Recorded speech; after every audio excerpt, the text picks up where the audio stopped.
Episode 2 की शुरुआत होती है। ऑफिसर किसी के घर जाता है और उसके हाथ में एक पैकेज होता है और सामने कुछ ऐसा देख लेता है कि उसके हाथ से वो पैकेज नीचे गिर जाता है और उसमें इंजेक्शन होते हैं। फिर पता चलता है कि वो एक डरावना सपना देख रहा था। लियो उसे जेसन बोलकर उसे आवाज़ लगाता है, जो कि जेसन काफ़ी डरा हुआ होता है।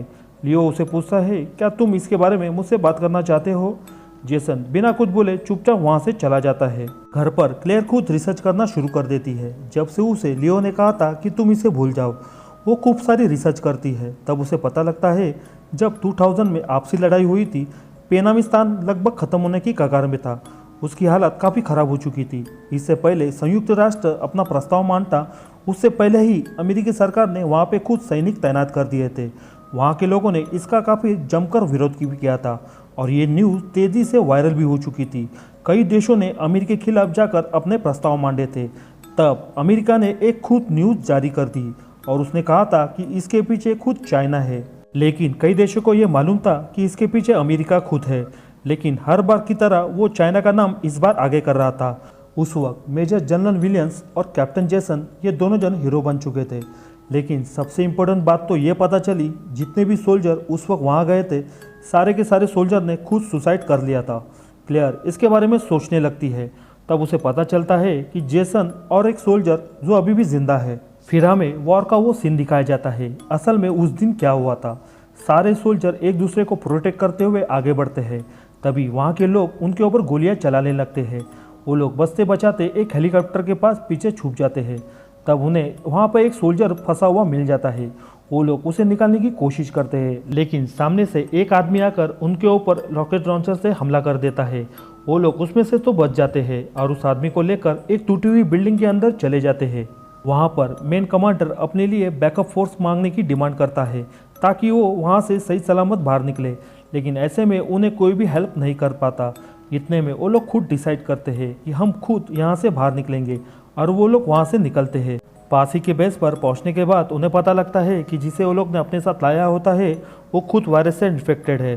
सभी लोग एक दूसरे के साथ सलाह मशवरा करते हैं, आखिर क्या करना चाहिए, इसे मार देना चाहिए या फिर इसकी खबर ऊपर तक पहुंचानी चाहिए। ये जो भी कुछ है, हमारी बातों पे कोई भी यकीन नहीं करेगा।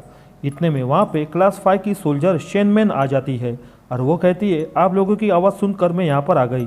अब हमें प्रेजेंट टाइम दिखाया जाता है। सबमरीन लगभग इंटरनेशनल वाटर पार कर कर चीन में एंटर करने वाली होती है। जेसन लियो को सब कुछ सच सच बताने लगता है और वो कहता है कि सब लोग मुझे पेनामिस्तान का हीरो मानते हैं, लेकिन असल में कुछ और है। मैं हर रात सो नहीं पाता। जब से मैंने वो हादसा देख लिया है, मैं जब भी अपनी आंखें बंद करता हूँ तो मुझे वही सब कुछ दिखाई देता है और वो किसी नर्क से कम नहीं। लियो उसकी बातों की रिस्पेक्ट करता है और उसे दिलासा देने की कोशिश करता है। जेसन कहता है कि तुम्हें कोई भी अंदाज़ा नहीं है उस वक्त हमारे साथ क्या हुआ था। लियो कहता है कि मैं मानता हूँ कि तुमने जो झेला है वो मैं मुँह ज़बानी कह नहीं सकता, लेकिन मैं अंदाज़ा ज़रूर लगा सकता हूँ। और एक बात कहूँ, मैं खुद रैकून सिटी से हूँ और मैं वहाँ पे पुलिस ऑफिसर था जब टी वायरस ने सभी को चपेट में लेना शुरू कर दिया था। देखते देखते कुछ ही दिनों में पूरा शहर लाशों का ढेर बन चुका था और मैं वो पुलिस वाला हूँ जो वहाँ से भाग चुका था, इसलिए मैं अभी तक जिंदा हूँ। यो आगे कहता है, सरकार ने पूरे देश को ख़त्म करने की सोची थी। जेसन कहता है, ये वही कठिन समय होता है जिस वक्त ऐसे फैसले लेने पड़ते हैं ताकि ज़्यादा से ज़्यादा लोगों को इस बीमारी से चपेट में आने से बचा सके। लेकिन लियो इसके अगेंस्ट होता है और वो कहता है वहाँ पे कई सारे जिंदा परिवार भी थे और वो खुद बचने की कोशिश कर रहे थे। क्या सरकार की इसमें कोई भी जिम्मेदारी नहीं थी? जेसन कहता है कि तुम पुलिस वाले हो, इसलिए तुम्हें ऐसा लगता है कि तुम्हें लोगों को बचाना ये पहली प्रायोरिटी है, लेकिन हम प्राइवेट एजेंसी है और हमारा काम सिर्फ यही होता है कि सीधे गंदगी को हटाओ, भले ही इसमें अच्छे लोग क्यों ना मारे जाए। वैसे भी ये नई दुनिया है और यहाँ पे सब कुछ चलता है। और दोनों जन काफ़ी गंभीर विषय पर बातचीत हो रही होती है। अभी अचानक से उन्हें झटका लगता है। दोनों जन कंट्रोल रूम की तरफ भागते हैं। तब उन्हें पता लगता है कि कंट्रोल ऑपरेटर मारे जा चुके हैं। लियो तुरंत एक्शन लेने की सोचता है। इतने में जेसन उसे याद दिलाता है कि हम सबमरीन में है और हम पानी के उस लेवल पर है जहाँ से बचना लगभग नामुमकिन है, मतलब 0%। वो तुरंत चाकू बाहर निकालता है ताकि सबमरीन को कोई डैमेज ना हो। वो दोनों जन अलग अलग होकर सावधानी से हर एक कंपार्टमेंट को चेक करते हैं। तब उन्हें पता लगता है कि वहाँ का स्टाफ को मार दिया गया है और वो लोग आगे बढ़ते हैं। तब उन्हें कई सारी डेड बॉडीज दिखाई देती है। लियो उनकी बॉडी को ध्यान से देखता है, तब उन्हें पता लगता है कि उनके पेट में इन्फेक्टेड चूहे होते हैं जो कि एक एक कर सारे आदमियों को इन्फेक्टेड कर मार देते हैं। लियो समझ जाता है कि ये वेपन की तरह यूज़ किया जा रहा है। लियो आगे कुछ सोच पाता इससे पहले रेड अलर्ट जारी होता है। कोड 13 एक्टिवेट कर दिया गया है। ये पनडुब्बी को 5 मिनट में खुद ब खुद डिस्ट्रॉय कर देगा। दरअसल कोड 13 ये सिक्योरिटी के हिसाब से हर एक सबमरीन में होता है ताकि ज़रूरत पड़ने पर उसे एक्टिवेट किया जा सके और अंदर की सारी चीज़ें वो वहीं पर ख़त्म हो सके। लियो वहाँ से भागने की सोचता है और देखते ही देखते वहाँ के कई सारे डेड बॉडी में से सारे चूहे बाहर निकलते हैं और लियो का पीछा करते हैं। लियो चालाकी से वहाँ का पानी का सप्लाई शुरू कर देता है और उसके अंदर करंट छोड़ देता है। करंट लगने की वजह से सारे चूहे मारे जाते हैं और कुछ ही मिनटों में सबमरीन ब्लास्ट होने वाली होती है। लियो मिनी सबमरीन के पास पहुंच जाता है ताकि मेन सबमरीन से उसे अलग कर वहां से निकल सके और देखते ही देखते वो सबमरीन पूरी तरह से ब्लास्ट हो जाती है और तीनों जन वहां से बाहर निकलते हैं। कुछ ही मिनटों में ये खबर व्हाइट हाउस में पहुंच जाती है कि हमारी सबमरीन ब्लास्ट हो चुकी है और ज़रूरत की जानकारी ये होती है कि हमारे रडार पर चीनी हरकत होते हुए दिखाई दे रही थी। ये वही जगह होती है जहाँ पे हमारी सबमरीन ब्लास्ट हुई थी। विल्सन तुरंत प्रेसिडेंट से कहता है कि मैं डिफेंस को एक्टिव करने जा रहा हूँ देश की सुरक्षा के लिए, और वो तीनों चीन के शंघाई सिटी में पहुंच जाते हैं। शेनमेन उन्हें पुरानी बिल्डिंग में लेकर जाती है जहाँ पे उनका पुराना अड्डा होता है और वो डोर को ओपन करने की कोशिश करती है। तब लियो का ध्यान शेनमेन के चाकू पर जाता है और उसके ऊपर खून के धब्बे होते हैं और वो खून के धब्बे देखकर लियो को थोड़ा सा अजीब लगता है। रूम के अंदर कई सारे वेपन्स होते हैं और सीक्रेट कंप्यूटर भी होता है ताकि मुसीबत के वक्त उससे संपर्क कर सके। जेसन हथियारों से लैस सोफे पर बैठा होता है। सामने लियो आ जाता है और वो उसे पूछता है कि मैं जानना चाहता हूँ कि आप क्या कर रहे हैं।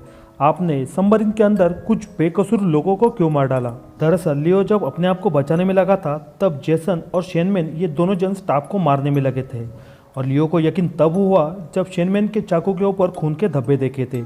ये वही चाकू होता है जो सेम चाकू जेसन के पास होता है और वो एक डेड बॉडी के पास था। पीछे से शेनमैन ये सारी बातें सुन रही होती है। लियो कहता है अगर आपको इस मिशन में इंटरेस्ट नहीं था तो आप यहाँ पर आए क्यों।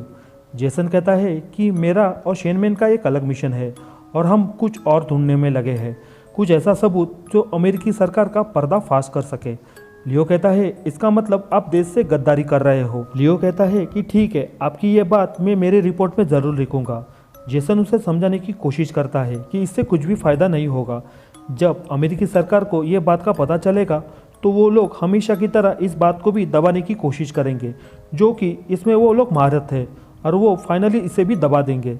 लियो कहता है कि आप चाहते हैं कि मैं आपका साथ दूं। जेसन उसे फिर समझाता है और वो कहता है कि तुम्हें क्या लगता है हम यहाँ पर किसके लिए है, सबूत को ढूंढकर उसे ख़त्म करने के लिए।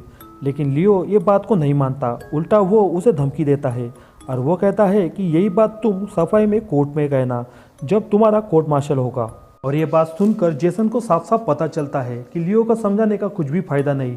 वो तुरंत लियो पे गोली चलाता है। इतने में लियो अपने आप को बचाकर जेसन पे गोली चलाता है और उसे मार देता है। पीछे से शेनमैन लियो पे गोली चलाती है। लियो अपने आप को बचाकर उस पर गोली चलाता है लेकिन फाइनली शेनमैन उसके ऊपर गोली चलाने लगती है और वो वहाँ से भाग जाती है। और इसी के साथ रेसिडेंट इवल इन्फिनिट डार्कनेस का सीजन 1 का एपिसोड 2 खत्म हो जाता है। वीडियो पसंद आए तो वीडियो को लाइक करना, चैनल पर नए हो तो सब्सक्राइब भी कर लेना क्योंकि ऐसे ही अमेजिंग इंटरेस्टिंग वेब सीरीज़ को और टीवी हॉलीवुड मूवीज़ को मैं हिंदी में एक्सप्लेन करता हूँ।